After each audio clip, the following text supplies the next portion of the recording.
Tov, avant de commencer l'étude du jour, nous souhaitons Shana Tova à tous les participants du Daf Yomi et on leur souhaite une excellente année de Limoud ainsi qu'à toutes vos familles.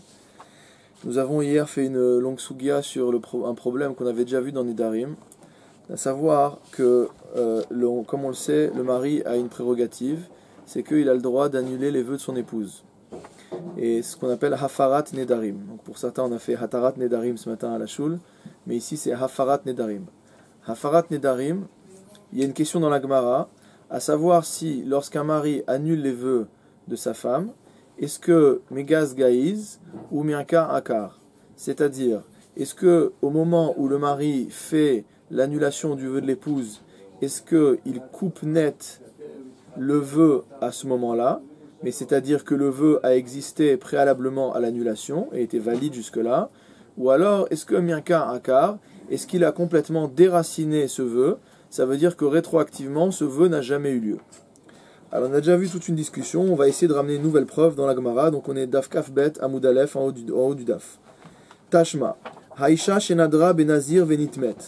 C'est le cas d'une femme qui a fait un vœu de Nézirut et qui s'est rendue impure.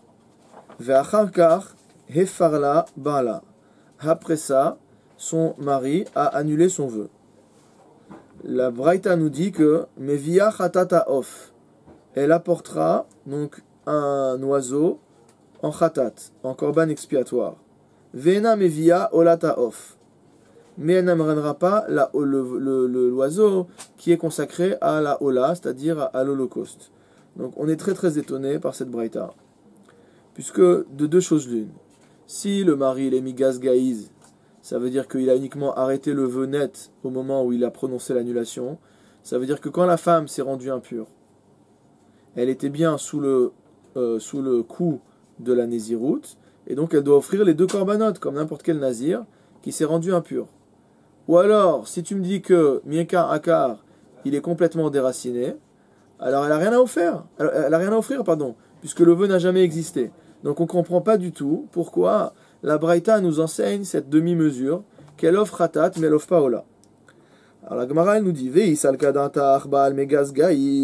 si tu viens à penser que le rôle du mari lorsqu'il annule le vœu, c'est d'arrêter net le vœu au moment où il prononce l'annulation, elle doit amener également l'oiseau qu'on offre en holocauste. Ve'elamai. Alors si c'est pas comme ça, Miankar Akar, est-ce que le mari, il serait pas plutôt en train de déraciner le vœu complètement quand il fait cette annulation? Alors dans ce cas-là, Khatat Namil ou Taïté? Même le Khatat, elle doit pas l'apporter puisque le vœu n'a jamais existé. Alors la Gemara nous dit Hachinami, ouais c'est comme ça.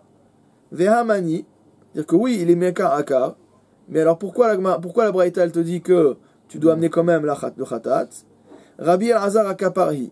Cette Braïta est en accord avec l'avis de Rabbi El-Azar Akapar. D'Etania. On a enseigné dans une Braïta. Rabbi El-Azar Akapar bar Rabbi Omer. Rabbi El-Azar Akapar, fils de Rabbi, a enseigné. Ma Talmud Lomar me'asher chata la nafesh. Qu'est-ce que veut dire ce pasouk lorsqu'il nous parle du Nazir et qui nous dit qu'il a fauté motamo à la nafesh, contre l'âme? Vechi bezonefesh chatazé. Contre quelle âme il a fauté, ce pauvre Nazir, qui s'est rendu impur? Du fait qu'il s'est interdit de consommer du vin, on l'appelle fauteur.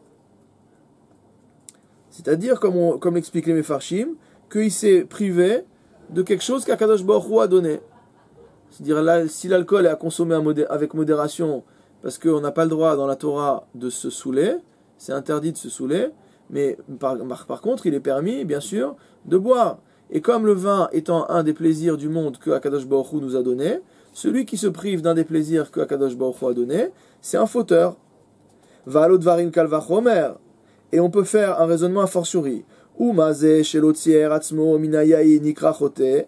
Si déjà celui qui s'interdit de boire du vin, la Torah l'appelle chote, l'appelle fauteur. Ametzaer atzmo mikol davar alachad kama vechama. Celui qui s'interdit toute chose, a fortiori que c'est un fauteur. Donc de là on voit qu'il y a toute une chita chez les Tanaïm et Amoraïm, comme quoi tout ce qui est s'infliger des souffrances, etc., c'est pas du tout dans l'esprit de la Torah. Bon, il y a deux courants qui existent. Il y a également un courant ascétique, mais on voit que certains pensent au contraire que la sanctification d'Akadosh Baruch Hu, c'est par l'élévation de la matière et non pas par des privations. Tashma. On va amener une autre preuve. Des Tanya Behedia, on a enseigné explicitement dans une braïta, Haisha Shenadra Benazir, qu'une femme qui a fait un vœu de Nézirut. Vesham'a Chaverta, sa copine l'a entendu, elle s'est dit c'est cool. Ve'amra va ani, elle a dit moi aussi je veux être comme elle. Uva Barla Shel Rishona, le mari de la première épouse, celle qui avait pris l'initiative de devenir Nézira en premier, il est venu, Ve'ferla, il lui a dit n'est pas question que tu sois Nézira. J'annule ton vœu. Himuteret, cette femme en question qui avait fait le vœu, elle est libérée.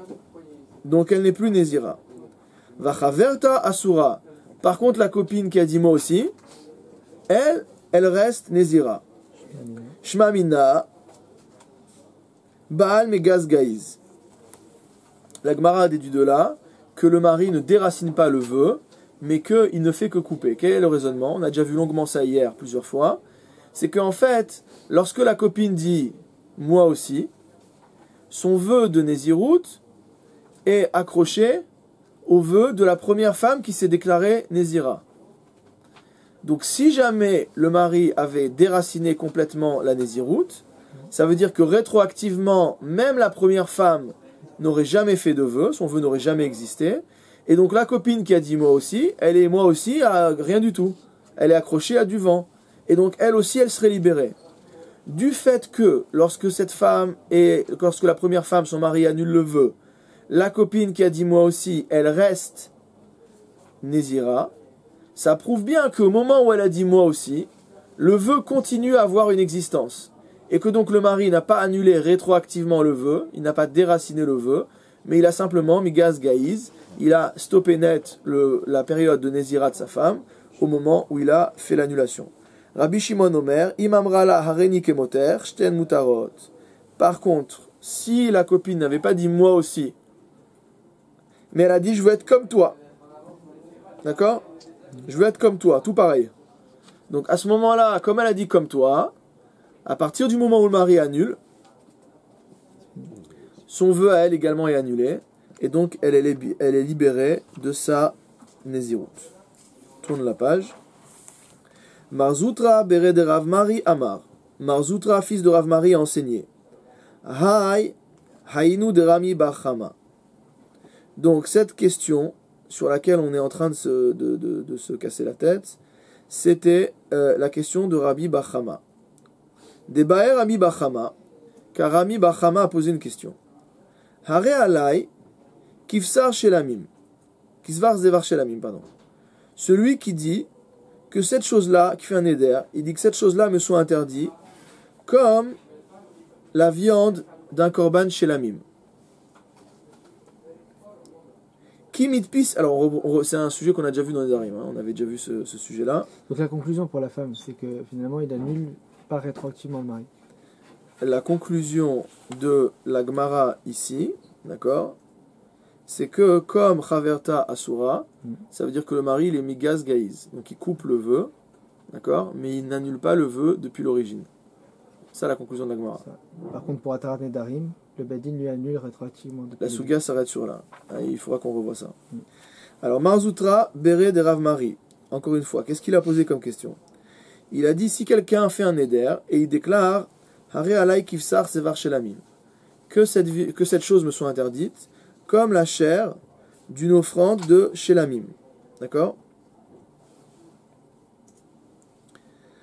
Alors, qu'est-ce qu'est la question? Kimmat pis inish. Lorsque cet homme-là, donc matpis, ça veut dire qu'il imprime quelque part l'interdiction. Beikara matpis, est-ce que l'interdiction est en rapport avec la situation initiale du Zevar Shelamim? Au Dilma bitsnana matpis. Tsnana, ça veut dire froid, mot à mot. D'accord? Donc ce qui est chaud, comme ça en hébreu. Donc comme ce qui est chaud, c'est ce qui est encore, on va dire, dans l'état premier, et refroidi, c'est après les faits. Donc qu'est-ce qu'on veut dire? Qu'est-ce qu'on veut dire là? Regardez ce que dit le Mefaresh. Le Mefaresh nous dit Ki matpis enish beikera matpis kede havian hane zivre shelamim kodem zrika. C'est-à-dire, est-ce que quand le monsieur a dit que cette chose-là me soit interdite comme un zévar shelamim, est-ce qu'on parle d'un zévar shelamim avant l'aspersion du sang? Ve asira. Avant l'aspersion du sang, le korban shelamim est interdit. Ou alors, odilma bitsnana matpis, ou est-ce à dire que lorsqu'il imprime son éder, il l'accroche sur l'état refroidi du zévar shelamim, regardez dans le Mefaresh toujours, behetera de idbe, c'est-à-dire dans la période où le shlamim devient permis, ve'ainu le'achar zrika, c'est-à-dire après l'aspersion du sang, chez hutar basar ba'achila, à ce moment-là, la chair des shlamim est permise à la consommation, ve'sharia. Donc c'est ça la question que pose Rami Bar Chama. À la Gemara, elle nous dit Midame. Elle nous dit, mais quel rapport entre cette question du Zevar Shelamim et notre question à nous sur la Nézirut?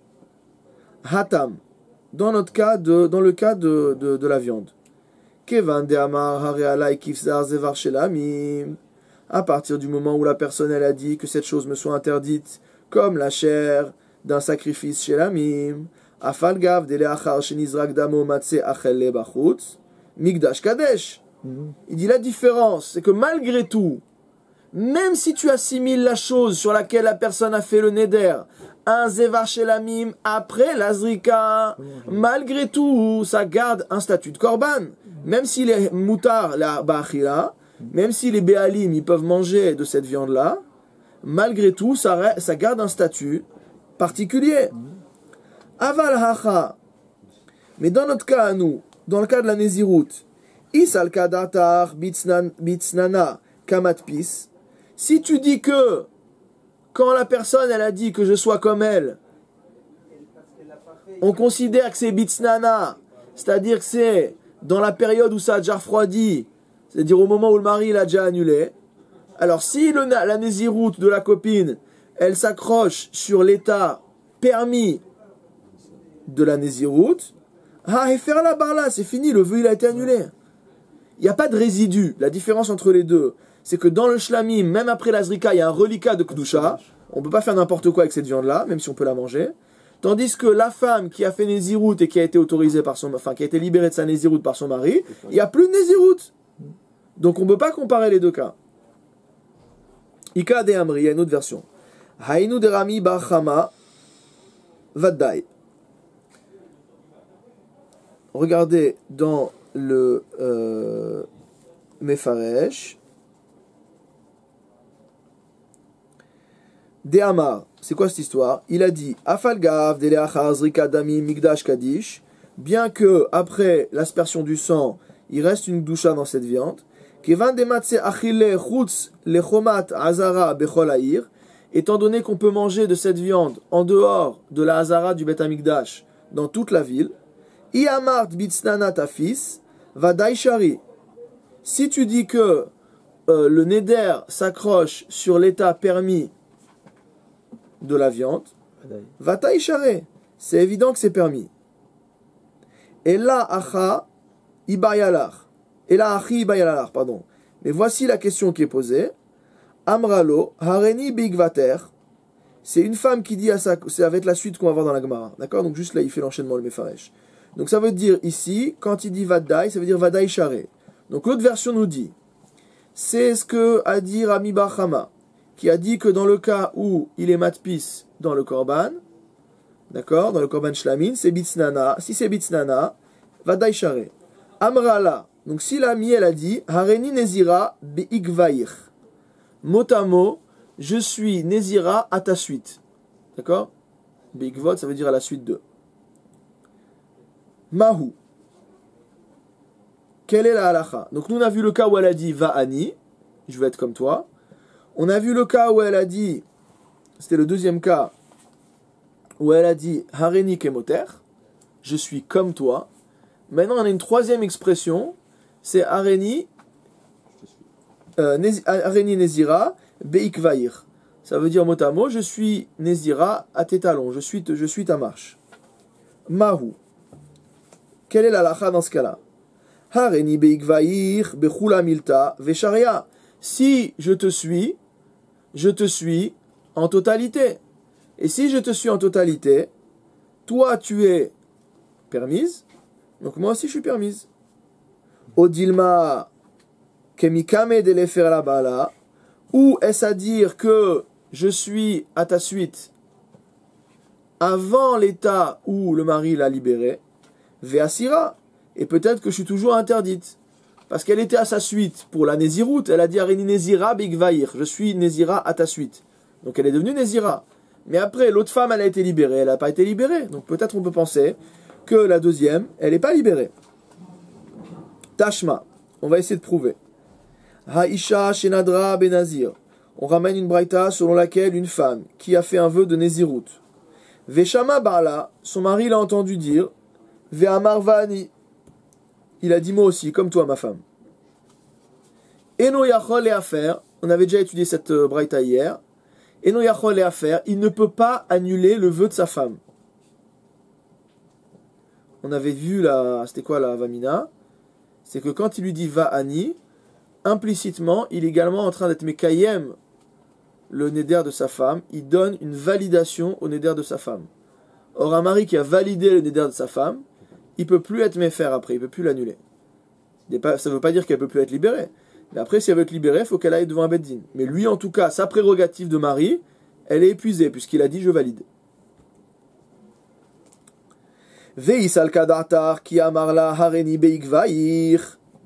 Alors maintenant, si le mari a dit « je serai à ta suite », je te suis. Beikara kamatpis, est-ce qu'il est en train de la suivre? Pardon. Je reprends. Veisal kadatar ki amarla reni bigvair bikara kamatfis, leferla ledida, velokim ledide. Donc si jamais il lui dit je suis à ta suite, d'accord, il pourrait très bien lui annuler son vœu à elle et garder son vœu à lui. C'est pas comme le va'ani. C'est pas la Gemara est sur une avamina où c'est pas la même chose. Où il te dit s'il dit je te suis, c'est pas pour autant une validation. Ça veut dire c'est une bonne idée, moi je vais faire ça. Mais toi par contre je te l'annule. La Gemara elle te dit elalav shmamina bechula demilta matpis, et dit non, c'est pas comme ça. On en déduit que bechula demilta matpis, que quand le mari il s'accroche à ce que dit sa femme, il s'accroche sur la totalité des paroles. Veilkar, c'est pourquoi hu de la matse mefer. Lui, il ne peut pas annuler. Haisha de amra areni bigvair. Par contre, donc lui, il ne peut pas annuler. Haisha de amra areni bigvair inami muteret. Ça veut dire que la femme qui a dit je suis après toi, elle sera également libérée. Donc ça c'est ce que la Gemara comprend à ce stade-là. Qu'on va faire la distinction entre d'un côté le mari qui lui ne peut pas annuler parce qu'il a été Mekayem, et que d'un autre côté la copine elle sera Muteret parce que le mari a dit Areni Bigvair, il a pris pour lui le vœu et il a annulé le vœu de sa femme. Donc du fait qu'il a annulé le vœu de sa femme, l'ami qui a dit qu'elle serait comme elle sera également annulé. La Gemara te dit, donc parce qu'à nouveau, on part du principe que c'est le résultat final, bitznana, donc c'est sur le résultat final que le vœu s'accroche. La Gemara te dit à nouveau, lo leolam bikara matfis. Non, il dit non, à nouveau, c'est sur l'origine, le statut originel du vœu que prend le vœu de l'autre.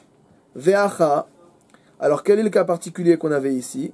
Kevan de amarla va'ani, lorsqu'il lui a dit moi aussi, Keomer kayem lechi, c'est comme s'il lui avait dit je valide ton vœu, damé. Ve'i mitcha machil a akamato, Maintenant, quelle est la porte de sortie? C'est que si lui, il va voir un Beddin, et il va se faire libérer de ce vœu-là. C'est-à-dire, il va demander à un Beddin d'annuler son vœu de Va'ani. Du coup, non seulement il annule son vœu de Nézirut, mais il annule également la validation de sa femme. Et une fois qu'il a annulé la validation, c'est pas que la femme n'est plus Nézira, mais il revient à un état neutre. Et à ce moment-là, Matse Mefer. À ce moment-là, il pourra annuler le vœu de la femme. Veilo lo. Mais s'il ne fait pas cette démarche d'aller annuler sa Hakama, alors il ne pourra pas libérer sa femme de son vœu. La Gemara continue. Hareni Nazir ve'at. Un homme qui dirait que je sois Nazir et toi. Ve'amra Amen. Et la femme a répondu Amen. Mais dire en fait que la femme a accepté de prendre le même statut que son mari. Mais faire Etchela, malgré tout, il peut annuler son vœu à elle. Veshelo Kayam, et son vœu à lui, il reste valide. Bon, c'est un peu pervers. Dire qu'en fait, il l'invite à être Nézira comme lui, et une fois qu'elle dit oui, il lui dit bah non. Mais quelle est la différence avec le cas précédent? C'est que lui, sa Néziroute, elle existe déjà, avant même que la femme, elle décide de faire quoi que ce soit. Donc du coup, bien que la femme soit accrochée à son vœu à lui, il peut très bien annuler son vœu à elle, tout en gardant valide son vœu à lui. Urminhu. La Gemara amène une braïta qui est en contradiction avec cet enseignement. Hareni Nazir ve'at. Si jamais un homme dit que je sois Nazir et toi aussi. Ve'amra Amen. Et qu'elle a répondu Amen. Shneem Asurim. Les deux sont tenus par le vœu de Nézirut. Ve'im lav. Et sinon, c'est-à-dire si elle ne répond pas Amen, Shneem Mutarim. Les deux sont libres du vœu de Nézirut. Ça veut dire que cette braïta ne comprend pas du tout comme on avait compris nous. Qu'est-ce qu'elle comprend? Suite de la braïta. Mipne shetala nidro benidra. Cette braïta comprend que quand le mari a dit Hareni Nazir ve'at, il a dit Hareni Nazir à condition que toi aussi. Et du fait que la femme elle a dit bah non, moi désolé, ça m'intéresse pas trop d'être Nézira. Donc du coup, lui, c'était le Tnaï. Le Tnaï n'est pas accompli, donc lui n'est pas Nazir. Donc on a une contradiction totale entre ces deux enseignements tanaïtiques. Comment on va résoudre? Amar Rav Yehuda. Rav Yehuda propose Tene meferet shela veshelo kayam. Il dit, enseigne, corrige le texte en disant mefer et shela, il annule son vœu à elle, veshelo kayam, et son vœu à lui, il reste juste, comme dans notre Mishnah, et non pas à Shneam Asurim. C'est-à-dire qu'en fait, il faudrait relire la Braïta en disant Hareni Nazir ve'ad ve'amra Amen. Fin de la Braïta. Mefer et shela ve'shelo kayam. Et pas les Shneam Asurim. Donc il corrige. Abaye Amar. Afilu tema kedekatane. Même si tu dis comme ça a été enseigné. Braïta kegon deka amarla hareni nazir ve'at. Il dit le cas de la Braïta où on a vu que si elle disait Amen, les deux ils sont assourds. Et si elle dit pas Amen, les deux ils sont moutards. Kegon, c'est dans le cas des Ka'amarla hareni nazir ve'at, où il a dit que je sois nazir et toi. Des Katale nidro benidra, et donc il a conditionné son vœu à lui à son vœu à elle. Ou matnitin, tandis que notre Mishnah, Kegon da'amarla hareni nazir ve'at mai, il lui a dit moi que je sois nazir et toi ma chérie, qu'en penses-tu? Alors elle, c'est une question ouverte. Dans la Braïta, c'est vraiment une condition qui a été posée. Et donc, si la condition est remplie, ils sont tous les deux Nézirim. Si la condition n'est pas remplie, ils sont tous les deux libres de Nézirut. Dans la Mishnah, c'est pas la même chose. Le mari, déjà, lui, prend sur l'idée de Nazir. Et il propose à sa femme de l'accompagner dans cette aventure magnifique. D'accord? Mishumachi meferet shela. C'est pourquoi le mari peut toujours annuler le vœu de sa femme si jamais, finalement, après, il regrette de lui avoir proposé ça.